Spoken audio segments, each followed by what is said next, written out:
Martin Crawford, a successful politician driven by arrogance and prejudice, sees his life spiral out of control after a public scandal with a black police officer, Elijah Parker. As his political career crumbles, Martin faces a choice: cling to his old ways or confront the consequences of his actions. But as he begins to seek redemption, he finds that change comes with a price, and the man he once insulted may hold the key to his salvation. Can Martin truly make amends, or will his past mistakes catch up to him in ways he never expected? Before we get started, make sure to hit that like button, subscribe for more exciting content, and let us know where you're watching from in the comments. Now, let's dive in. Martin Crawford's heart pounded with the familiar thrill of dominance as he stood before the sea of reporters. The podium felt like home to him, a symbol of the power he had accumulated over decades of political maneuvering. Cameras flashed, capturing his every expression, every gesture. He lived for these moments where his words shaped the conversation of the nation. But today, the crowd wasn't here to praise him. Tension hung in the air, thick and stifling. A controversial bill was on the table, one aimed at stricter law enforcement policies in marginalized communities. Critics were calling it a thinly veiled attack on minorities, a return to oppressive practices that should have been left in the past. Martin dismissed their concerns. To him, it was simple. Crime was spiraling out of control, and drastic measures were needed. He prided himself on being the man with the tough solutions, the one who wasn't afraid to make unpopular decisions. Opposite him stood Officer Elijah Parker, a black police officer whose quiet dignity contrasted with Martin's bombastic style. Elijah had gained attention for his work within the community, promoting understanding between law enforcement and those they served. He was there to offer a different perspective on the very policies Martin championed. While Elijah's presence was meant to add balance to the debate, to Martin it felt like a challenge. As Elijah spoke, laying out the case for reform, Martin barely listened. The officer's calm, measured words, about fairness, about the importance of community engagement, bounced off him. Martin wasn't interested in a lecture on empathy. He was interested in results, and in his mind, results came from force. "Let's not kid ourselves, Officer Parker," Martin interrupted mid-sentence, a smirk playing at the corners of his mouth. He leaned into the microphone, his voice dripping with condescension. "We know who's responsible for most of the crime in this country. You can dress it up however you want, but the facts don't lie. We need stronger policing, not your soft approach." Elijah's face remained impassive, but the room bristled. Reporters exchanged uneasy glances, their pens working furiously to capture every word. Martin, oblivious to the growing tension, continued. "It's officers like you," he said, his voice rising with self-righteousness, "who are letting these communities fall apart. You let emotion cloud your judgment. That's why we're in this mess. You'd rather coddle criminals than protect honest citizens." The silence that followed was deafening. Elijah met Martin's gaze, his eyes unwavering, but he said nothing. The officer's silence was louder than any retort, and for the first time, Martin felt a sliver of doubt. It was fleeting, quickly swallowed by his towering ego. In his mind, he had won the exchange. He had said what needed to be said, spoken the truth that others were too afraid to voice. But as he left the stage, the weight of the moment began to settle in. The reporters, usually eager to shout questions at him, were eerily quiet. The typical after-press conference banter was replaced with a cold stillness. Martin brushed it off. They'd come around, they always did. After all, he was Martin Crawford, the man who said what others wouldn't dare. Controversy was just part of the job. Yet by the time he got back to his office, his phone was already buzzing with alerts. Clips of the press conference were circulating online, and not in his favor. Social media exploded with outrage. The headlines were brutal. Crawford's racist outburst, politician shames black officer on national stage. News anchors dissected his words with precision, commentators called for his resignation, and activists took to the streets in protest. Martin sat at his desk, scrolling through the chaos. A knot formed in his stomach, one that he hadn't felt in years. He prided himself on being able to weather storms, to rise above the noise. But this felt different. It wasn't just the usual outrage machine. This was personal. People were angry. People were hurt. and for the first time in his career, he wasn't sure if he could spin his way out of it. That evening, at home, the tension followed him like a shadow. His wife, Carol, usually a bastion of quiet support, was unusually silent at the dinner table. It wasn't until his daughter, Maya, came into the room that the weight of the day truly hit him. Maya was his pride and joy. A bright, passionate young woman with a heart for activism, she had always been his biggest supporter, even when they disagreed. But tonight, her face was tight with disappointment. "Dad," she said, her voice steady but strained. "What you said today, do you even understand how hurtful that was?" Martin blinked, caught off guard by her directness. "I was just telling the truth, Maya. We can't let emotions rule how we run this country." "Truth?" Maya's voice cracked with disbelief. "That wasn't truth, Dad. That was prejudice. You don't know anything about Elijah Parker. You've never even tried to understand where people like him are coming from. You just dismiss them." Martin felt a flicker of frustration. "Maya, I have to make decisions that keep people safe. It's not about feelings." "But it is, Dad," she shot back. "It's about respecting people. It's about seeing their humanity. Elijah Parker is trying to help, and you—" She stopped, her eyes glistening with unshed tears. "You didn't just disagree with him. You insulted him. You insulted every person who's ever had to fight to be seen as equal." The words stung more than Martin wanted to admit. He opened his mouth to respond, but Maya had already turned on her heel and walked out of the room, leaving him in a silence that felt suffocating. For the first time in a long time, Martin didn't feel like the man in control. He didn't feel like the one with all the answers. And as the night wore on, that knot in his stomach grew tighter.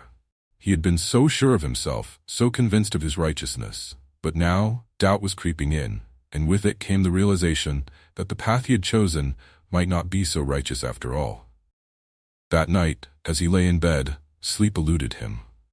His mind replayed the events of the day over and over, the words he had spoken, the look on Elijah Parker's face, Maya's tearful disappointment.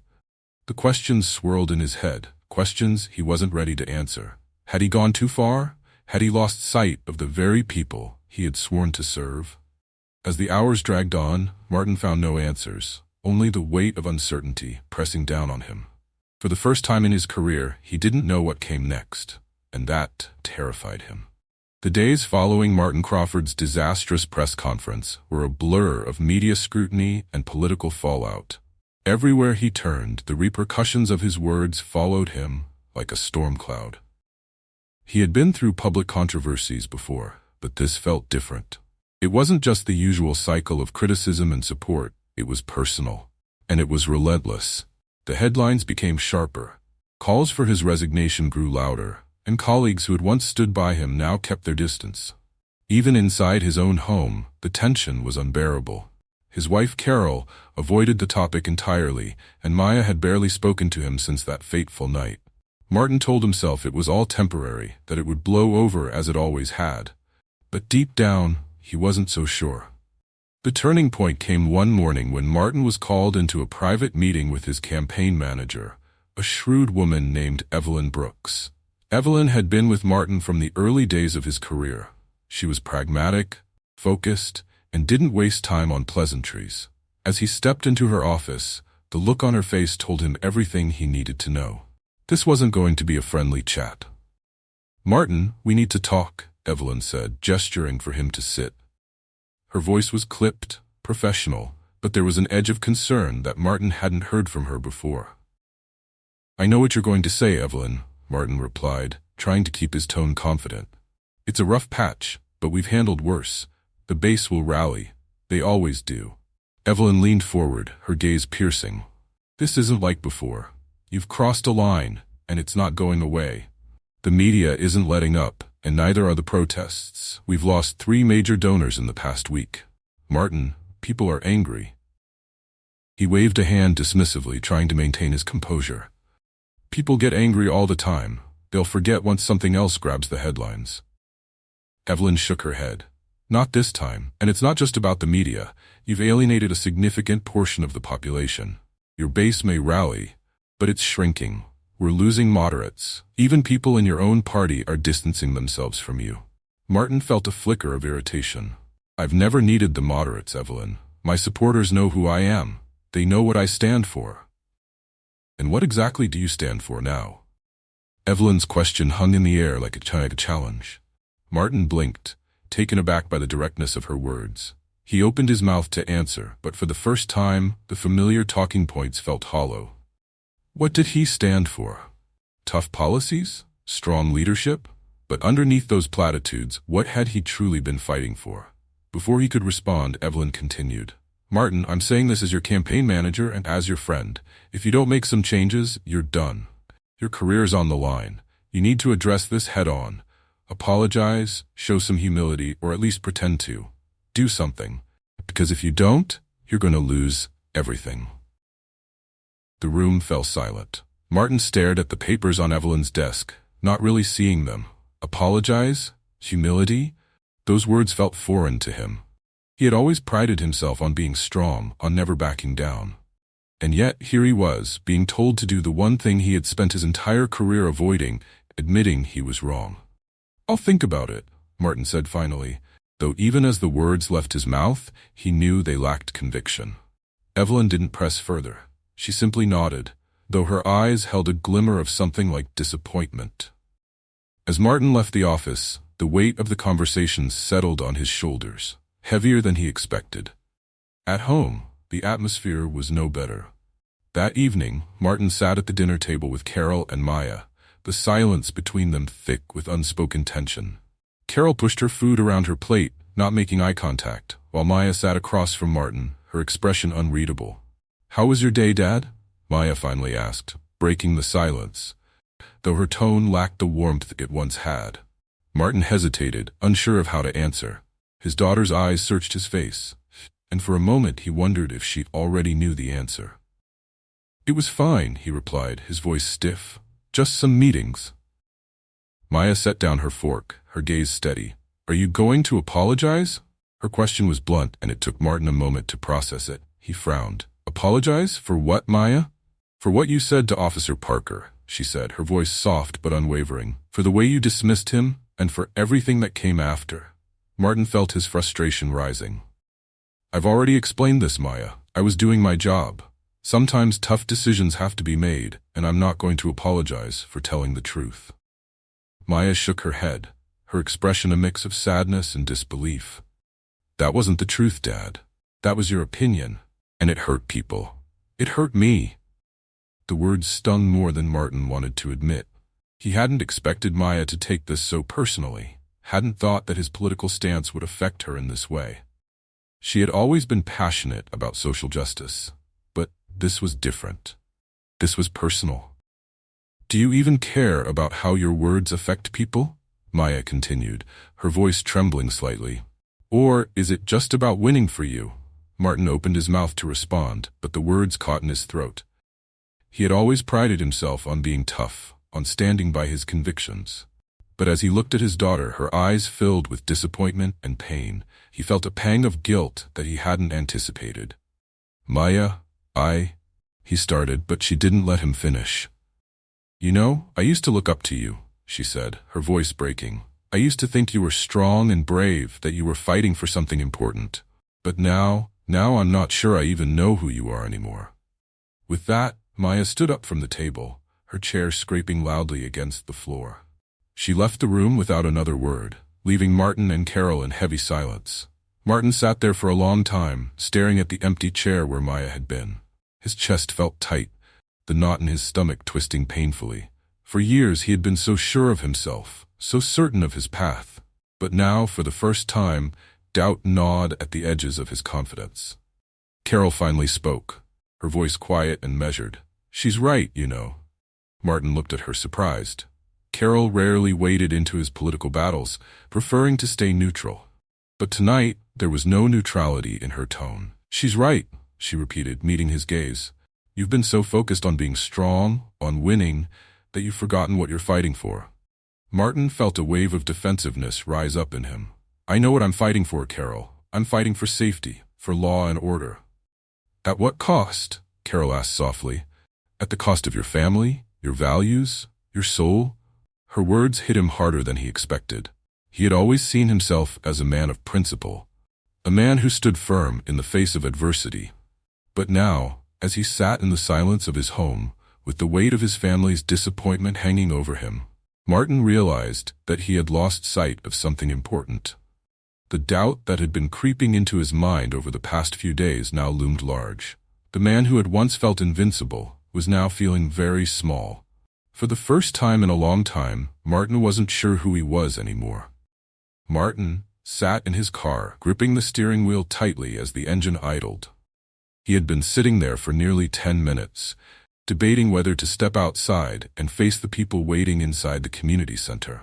His campaign manager, Evelyn, had insisted that he attend this event, a community outreach program aimed at fostering dialogue between law enforcement and marginalized communities. It was part of a desperate attempt to salvage his public image. But this wasn't just any event. Elijah Parker, the very officer he had disrespected so publicly, was a key figure in the program. Martin could still see the stoic expression on Elijah's face from that press conference, the way the man had calmly absorbed his insults without retaliating. Now, Martin was about to face him again, but this time under very different circumstances. This wasn't a stage. There weren't cameras to perform for. This was real life, and the stakes were higher than ever. With a deep breath, Martin turned off the car and stepped out. As he walked toward the building, he could feel the eyes of passers-by on him. Some recognized him, their expressions shifting from surprise to disapproval. He ignored the murmurs and made his way inside. The community center was modest but bustling with activity. In one corner, volunteers were handing out food, while in another, children were being tutored by local college students. The energy in the room was vibrant, a stark contrast to the tension Martin carried with him. He scanned the room, looking for Elijah, but it was a voice that caught his attention first. "Thank you, Mr. Parker. You really saved me from a tough situation." Martin turned to see a young man, no older than 20, shaking hands with Elijah. The officer's warm smile was genuine, and his calm demeanor put the young man at ease. Martin watched, feeling out of place, unsure of how to approach the situation. He had never seen Elijah in this light before. He had always viewed him as a political obstacle, not as a person. Elijah noticed Martin before he could say anything. Their eyes met across the room, and for a moment, Martin felt the urge to leave.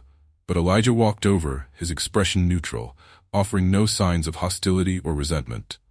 "Mr. Crawford," Elijah greeted him, his voice steady. "I didn't expect to see you here." Martin cleared his throat, suddenly feeling awkward. I thought it was time I listened, tried to understand what's going on in these communities." Elijah raised an eyebrow, but didn't comment on the obvious shift in Martin's stance. Instead, he gestured toward the room. "We're working with kids here today. Some of them come from difficult backgrounds. Some have had run-ins with the law, but they all deserve a chance to be heard." Martin nodded, unsure of what else to say. He had prepared himself for confrontation, but Elijah's calm professionalism caught him off guard. There was no animosity in his voice, no sense of triumph over the man who had once insulted him publicly. Instead, Elijah spoke with the quiet authority of someone who knew his purpose and didn't need to prove anything. As they walked through the room together, Martin observed Elijah's interactions with the people around him. He wasn't just an officer of the law. He was a mentor, a role model, a bridge between law enforcement and the community. The kids listened to him, respected him. But more than that, they trusted him. A small group of teenagers, sitting at a table with textbooks, called Elijah over. "Officer Parker, can you help us with this?" one of them asked, holding up a math problem. "Of course," Elijah said, taking a seat with them. "Let's work through it together." Martin watched in silence as Elijah patiently guided the teenagers through the problem, his tone encouraging and kind. There was no trace of the hardened cop stereotype that Martin had painted in his mind. Here was a man who truly cared about these kids, who wanted to see them succeed. For the first time, Martin felt the stirrings of doubt about the worldview he had held so tightly for so long. He had spent years building his career on the belief that people like Elijah were part of the problem, that law enforcement needed to be tougher, more aggressive, to keep communities in check. But what he saw here was something entirely different. Elijah wasn't part of the problem. He was part of the solution. As the afternoon wore on, Martin found himself drawn into conversations with some of the community members. They were hesitant at first, clearly aware of who he was and what he had said, but Elijah's presence seemed to ease the tension.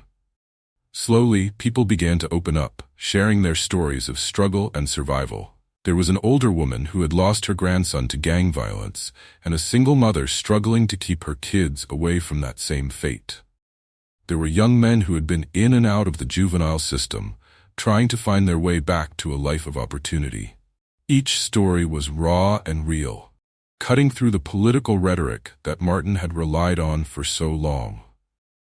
One young woman, barely in her 20s, told Martin about the constant fear she lived in, the fear of being profiled or targeted simply because of the color of her skin. Her voice wavered as she spoke, and Martin could see the pain etched in her eyes. It was a pain he had never truly acknowledged before, a pain that he had contributed to with his words and actions. By the time the event wrapped up, Martin felt drained. He had come here expecting to observe, to placate his campaign manager with a few sound bites about community engagement. But what he had experienced was something far more profound. The people he had met weren't just statistics or talking points. They were human beings, with real lives and real struggles. And for the first time in a long time, Martin felt the weight of his own ignorance. As he stood by the door preparing to leave, Elijah approached him again.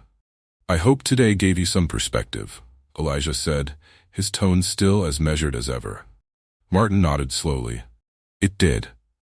More than I expected." Elijah studied him for a moment, then extended his hand.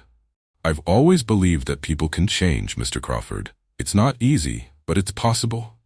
Martin hesitated, then took Elijah's hand, feeling the firm grip. It wasn't just a handshake, it was a small gesture of something more. Respect? Understanding? Forgiveness? Martin wasn't sure, but he knew that this moment mattered. More than any speech or press conference, this was real. As Martin left the community center, the cool evening air hit his face, and for the first time in months, he felt something shift inside him. It was small, almost imperceptible, but it was there. A crack in the walls he had built around himself. Walls fortified by years of prejudice and pride. He didn't know what would come next, or if he was even capable of changing the path he had been on for so long.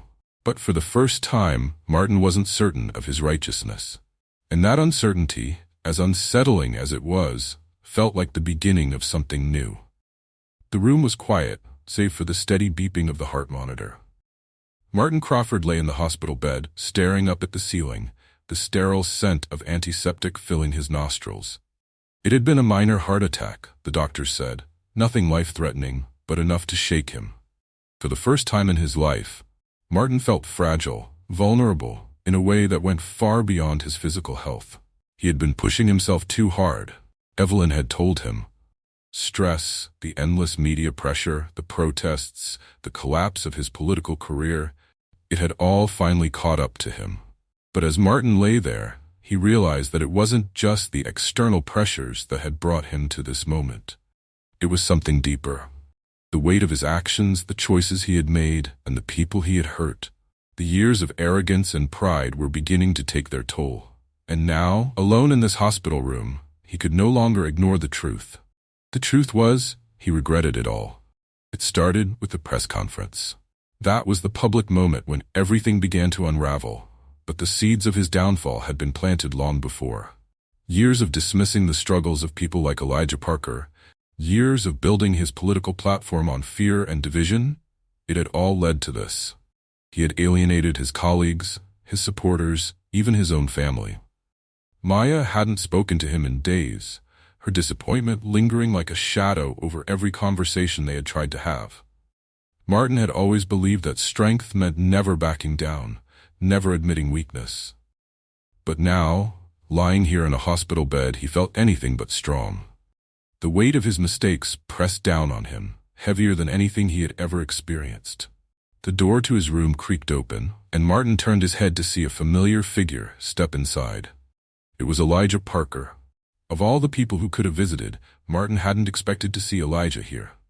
The officer stood at the foot of the bed, his expression unreadable, but there was no hostility in his eyes, just quiet concern.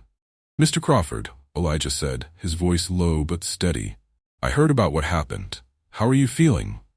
Martin swallowed, his throat dry. He hadn't spoken to anyone since the doctors had left him to rest, and now, faced with the man he had publicly insulted, he didn't know what to say. "I'm fine," he managed, though the word felt hollow. Physically, he might have been fine, but inside, he was anything but. Elijah nodded, stepping closer.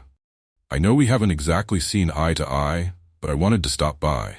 I know how hard it can be facing something like this alone." Martin winced at the word, alone. It stung because it was true. He had alienated nearly everyone around him, and now, in his moment of vulnerability, there was no one left to turn to. No one except the man he had wronged. "I didn't expect you to come," Martin admitted, his voice softer than usual. "After everything I said, everything I did." Elijah's eyes softened, and for the first time, Martin saw not just the calm professionalism of a police officer, but the empathy of a man who understood pain. "Everyone makes mistakes," Elijah said quietly. "It's how we handle them that defines who we are." The words hung in the air, filling the silence between them. Martin felt a lump rise in his throat, and for a moment, he struggled to hold back the emotion that threatened to overwhelm him. He had spent so long pretending to be invulnerable, but now, he could no longer maintain the facade. "I've been a fool," Martin said finally, his voice cracking. "I spent years thinking I knew better than everyone else, thinking I had all the answers, but I didn't. I don't." Elijah didn't say anything right away, giving Martin the space to let the words sink in. It was the first time in years that Martin had admitted to anyone, least of all himself, that he was wrong. It was a painful realization, one that felt like it had been building for a long time.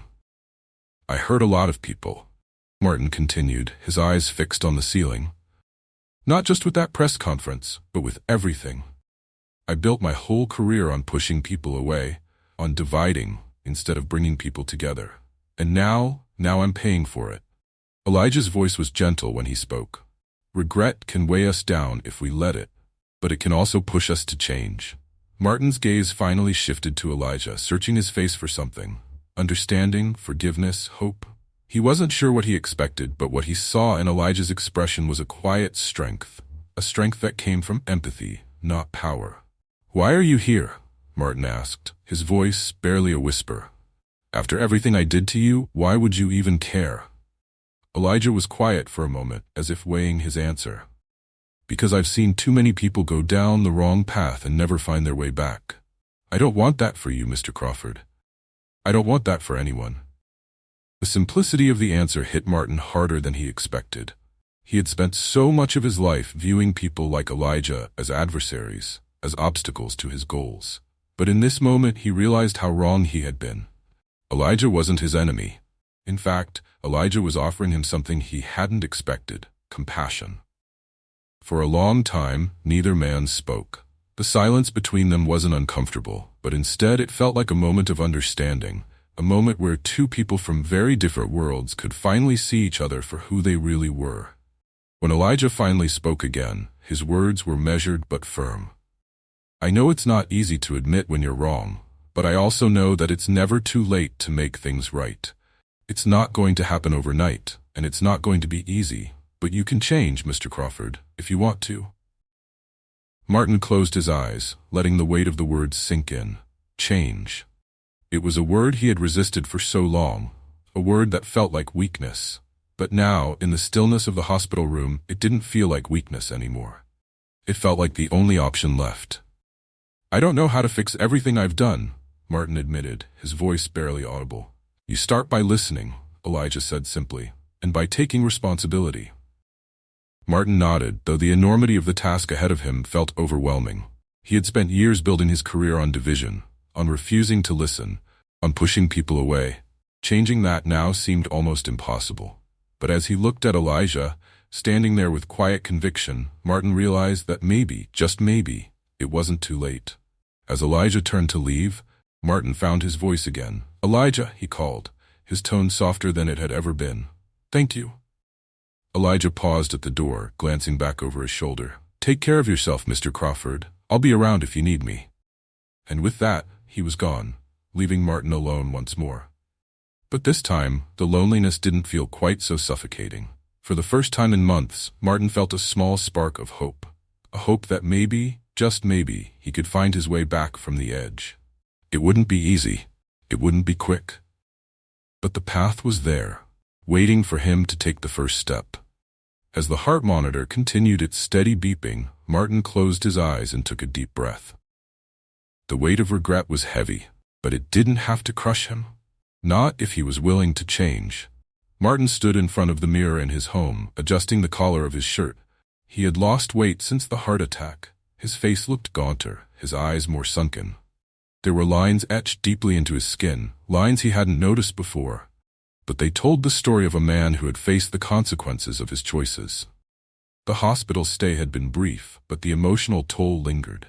His body was healing, but his mind was still tangled in regret, doubt, and the slow, painful realization that he had been wrong for so long. He was about to face the public again, but this time, he wasn't walking into a press conference or standing at a podium to grandstand. He was walking into a town hall meeting organized by community leaders, including Elijah Parker. The very people he had once dismissed as agitators were now welcoming him to listen, to engage in a dialogue that he had spent years avoiding. It wasn't a place of power for him. Quite the opposite. It was a place of vulnerability. Before heading out, Martin paused by the door, glancing into the living room where Maya sat on the couch, her laptop open, but her focus was elsewhere. She hadn't been the same around him since the hospital visit. She had been distant, polite, but detached. He couldn't blame her. He had spent so much time living in a world of arrogance and division that he had forgotten what it meant to listen, even to those he loved most. Heading to the town hall? Maya asked, her voice neutral, her eyes still on the screen. Yeah, Martin replied, his voice quiet. He lingered by the doorway, hoping for a moment of connection. I was hoping you might come with me. Maya's fingers paused over the keyboard, but she didn't look up right away. The silence stretched between them, thick with the weight of everything unsaid. Finally, she looked at him, her eyes searching his face. Why now, Dad? She asked, her tone softer than it had been in weeks. Why are you doing this now? Martin let out a slow breath, running a hand through his graying hair. Because I've spent too many years running from the truth. I built my life on beliefs that hurt people, and I didn't even see it. And I hurt you too. I want to make it right. Maya's expression didn't change immediately, but Martin could see the flicker of something in her eyes. Hope, maybe. Or maybe it was just the cautious optimism of someone who had been let down before. I'm trying, Maya, he added, his voice thick with emotion. I don't expect you to forgive me right away, but I'm trying to change. She studied him for a long moment before finally closing her laptop. I'll come with you, she said quietly. But don't expect me to believe everything's fixed overnight. Martin nodded, grateful for even this small step forward. I wouldn't expect anything less. The town hall was held in the heart of the community, in a modest building that had seen its share of debates and discussions over the years. When Martin and Maya arrived, the room was already full of people. Faces he recognized, faces he had once ignored or vilified. There were local leaders, community members, activists, and law enforcement, all seated together, ready to talk about the issues that had plagued their lives for years. Elijah Parker stood at the front, talking quietly with a few organizers. When he saw Martin and Maya enter, he gave a small nod of acknowledgement, a gesture that was both welcoming and reserved. Martin appreciated that. Elijah wasn't going to make this easy for him, nor should he. The atmosphere was charged, but not with anger. Instead, there was a sense of anticipation. People were here to talk, to be heard, and to find solutions. Martin took a seat near the back, with Maya beside him. He didn't want to be the center of attention, not this time. This time, he was here to listen. As the meeting began, various speakers took the floor, each sharing their experiences of living in a world shaped by systemic prejudice, racial profiling, and the long-standing effects of division. They spoke of the fear they felt when they left their homes, the distrust between their communities and law enforcement, and the struggles they faced every day. Martin listened intently, feeling the weight of their words settle heavily on his shoulders. This was the reality he had ignored, the pain he had dismissed as political noise. These were the people who had lived through the consequences of the policies he had championed, and now, sitting among them, he couldn't escape the guilt that gnawed at him.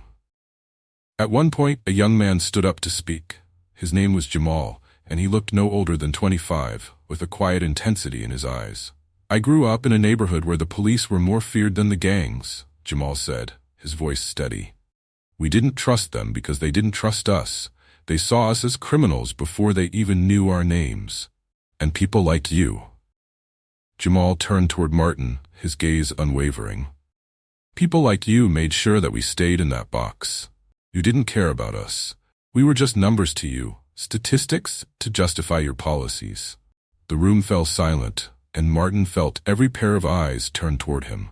His heart pounded in his chest, and for a moment he didn't know if he could find the words. But he had to.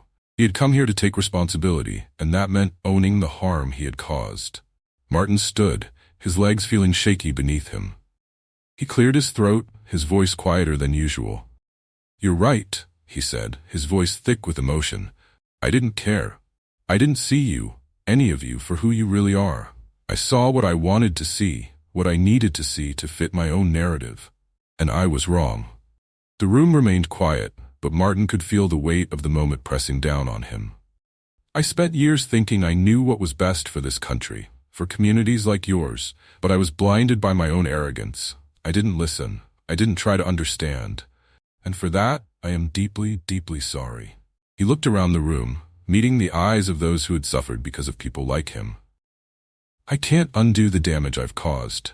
But I'm here now, and I'm ready to listen. I'm ready to do whatever it takes to help fix what I helped break."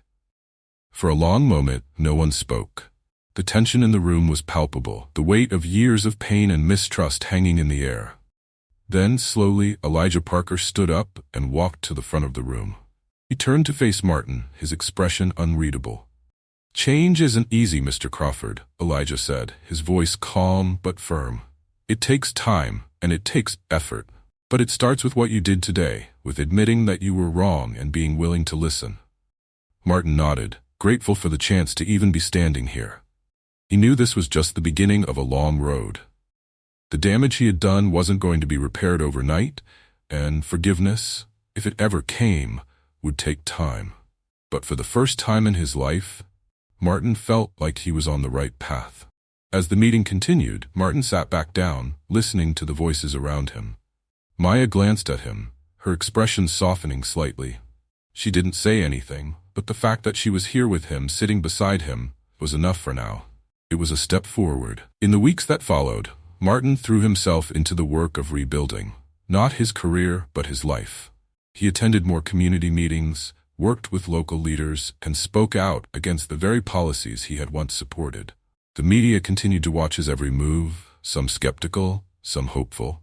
But Martin didn't care about the headlines anymore. This wasn't about politics. This was about redemption. His relationship with Maya began to heal, slowly but surely. She was still cautious, still wary of trusting him fully, but they talked more now, and Martin listened in a way he hadn't before. Their conversations were deeper, more meaningful, and though the wounds of the past were still there, Martin felt the distance between them shrinking. Elijah remained a central figure in Martin's life, not as a guide, but as a reminder. A reminder that redemption wasn't just about words, but about actions. Every day, Martin worked to prove that he had changed, not just to others, but to himself. In the end, Martin's life didn't return to the power and prestige it once held. But what he gained was something far more valuable: peace, humility, and the understanding that true strength came not from standing above others, but from standing with them. And as for karma, it had done its work. Martin had lost everything he thought was important, but in the process, he had gained something far more meaningful, a chance to start over. Thanks for joining us. If you enjoyed this story, don't miss the next one. Click on the video now to watch. We appreciate your support, and we'd love to hear your thoughts in the comments.